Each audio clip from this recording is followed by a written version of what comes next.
Hi friends, good evening. Welcome back to my YouTube channel. Friend, आज हम लोग बहुत रोचक वीडियो लेके आए हैं।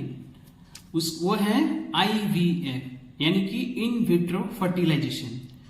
तो ओवम और मेल का जो स्पर्म यानी कि शुक्राणु जो होता है, अगर वो हम लोग लैब में करते हैं तो उसी को हम लोग बोलते हैं इन विट्रो फर्टिलाइजेशन। देखिए, जो IVF होता है, ये जो निसंतान दंपति जो होता है यानी कि जो हस्बैंड एंड वाइफ, जो विवाहित दंपति जो होता है, अगर वो संतान प्राप्ति में उसको असुविधा हो रहा है तो उसके लिए हम लोग ये सलाह देते हैं IVF करने का। जब आप IVF कराते हैं तो आपको मानसिक रूप से आपको तैयार होना बहुत जरूरी होता है, क्योंकि हो सकता है आपको कई दफा आपको IVF सेंटर विजिट करना पड़ सकता है। अगर आप तैयार हुए हैं तो डॉक्टर से आपको लगातार संपर्क में रहना पड़ सकता है और आपको कुछ हार्मोन का इंजेक्शन और दवाइयाँ दिया जाता है, वो आपको नियमित समय पे खाना पड़ता है या फिर लेना पड़ता है। इसीलिए आपको मेंटली प्रिपेयर रहने के लिए बहुत जरूरी इसमें रहता है। अब देखिए, इसमें हम लोग क्या करते हैं कि पेशेंट जो होते हैं यानी कि फीमेल पेशेंट होता है, उसको हम लोग कुछ हार्मोन का इंजेक्शन दिया जाता है, उसको हम लोग बोलते हैं ट्रिगर। तो देखिए, ये देने के बाद क्या होता है, ये इंजेक्शन देने के बाद जो आपका ओवरी होता है, ओवरी के अंदर एक फॉलिकल नामक एक चीज होता है। तो फॉलिकल को ग्रोथ करने में यानी कि बढ़ने में ये मदद करता है। तो जैसे ट्रिगर देते हैं हम लोग, तो 34 से लेकर 36 घंटे के अंदर आपका ओवरी के अंदर बहुत सारा फॉलिकल्स बनने लगता है।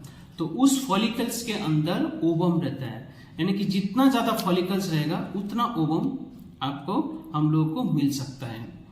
तो जब ट्रिगर लगाने के बाद आपको 34 से लेकर 36 घंटा के अंदर आपको वापस IVF सेंटर में आना पड़ता है। किस लिए? OPU के लिए, यानी कि ओवम पिकअप उसको हम लोग बोलते हैं। तो आपको जो समय टोका गया है OPU के लिए, उसी टाइम में आपको आना है। और याद रहे, जब आप OPU के लिए आते हैं IVF सेंटर में तो आपको खाली पेट आना पड़ता है, क्योंकि OPU जो होता है ये हम लोग जनरल एनेस्थेसिया में करते हैं और इसमें ज्यादा से ज्यादा 45 मिनट से 1 घंटा का समय लगता है। और जब OPU हो जाता है यानी OPU करना खत्म हो जाता है तो उसी दिन आपको वापस घर हम लोग भेजते हैं। तो देखिए, OPU में हमारे पास एक ट्रांसवेजाइनल अल्ट्रासोनोग्राफी प्रोब होता है, जो कि हम लोग अल्ट्रासाउंड का ही एक टाइप का प्रोब होता है। वो हम लोग योनि के अंदर डालते हैं। तो डालने के बाद ओवरी के बगल में ये प्रोब रहता है।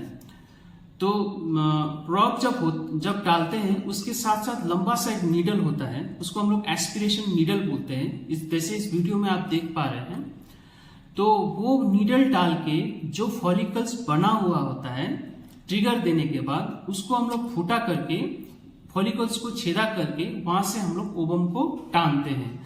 तो जैसे इस वीडियो में आप देख रहे हैं, जो काला काला कलर का बहुत सारा चीज जैसे दिख रहे हैं, उसको हम लोग बोलते हैं फॉलिकल्स।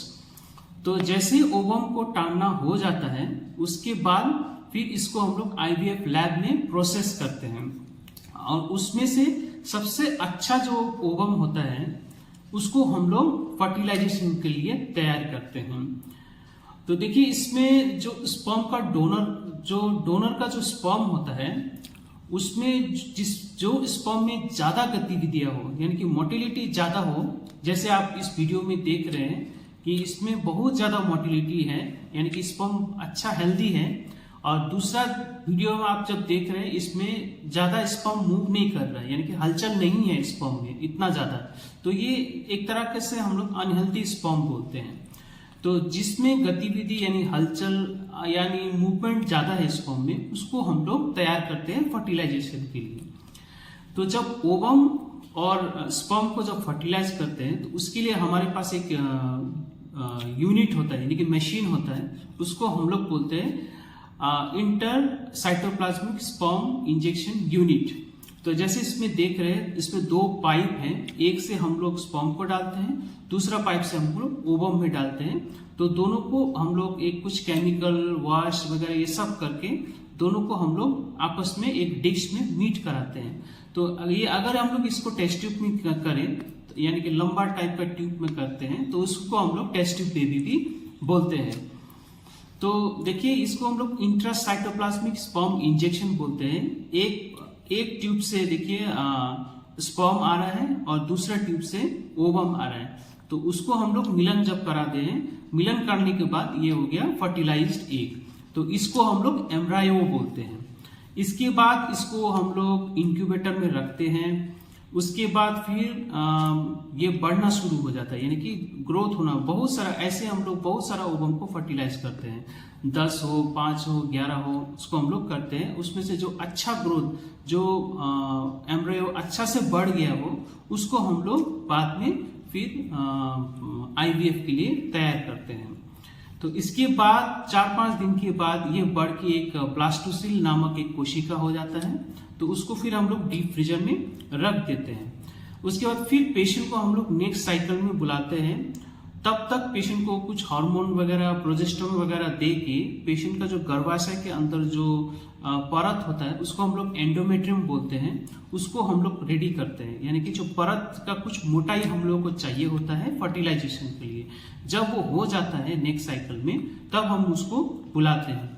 बुलाने के बाद ये फिर ब्लास्टोसिल जो कोशिका, जो एम्ब्रायो जो होता है, वो बढ़ के जो ब्लास्टोसिल बन जाता है। उसके बाद फिर हम उसको उठा के पेशेंट का योनि के अंदर से गर्भाशय में डाल देता है। तो उसको डालने के लिए हमारे पास अलग सा एक स्पेशल कैथेटर, एक ट्यूब जैसा होता है, जैसे इस वीडियो में आप देख रहे हैं। इससे हम लोग अंदर डाल देते हैं। डालने के बाद फिर वो क्या होता है, वो गर्भाशय के अंदर जो एंडोमेट्रियम होता है वहां पे वो चिपक जाता है। इसको हम लोग बोलते हैं इम्प्लांटेशन। फिर वहां से प्रेगनेंसी कंटिन्यू होता है। तो फ्रेंड, इस तरह से टेस्ट ट्यूब बेबी यानी कि आईवीएफ जो भी हो, इस तरह से किया जाता है। तो मैं आपसे विनती करता हूं कि अगर आपके पास अगर बच्चा प्राप्ति में, संतान प्राप्ति में आपको समस्या आ रहा है, तो आप आईवीएफ जरूर करा सकते हैं। साथ में और एक विकल्प आपको मैं बता रहा हूं, आप एडॉप्शन भी कर सकते हैं, यानी कि कोई अनाथ बच्चा को भी आप अपना सकते हैं, ताकि उसका जिंदगी सुधर जाए और अच्छा हो जाए, बेहतरीन हो जाए। रिक्वेस्ट करता हूँ, चैनल को सब्सक्राइब कीजिए, बेल आइकन को जरूर दबाइए, ताकि मेरा नया वीडियो कोई भी अपलोड होता है, सबसे पहले नोटिफिकेशन आप तक मिल जाए। तो फ्रेंड, आज के लिए इतना ही। फिर एक नया वीडियो के साथ हाजिर होंगे। तब तक के लिए थैंक यू वेरी मच।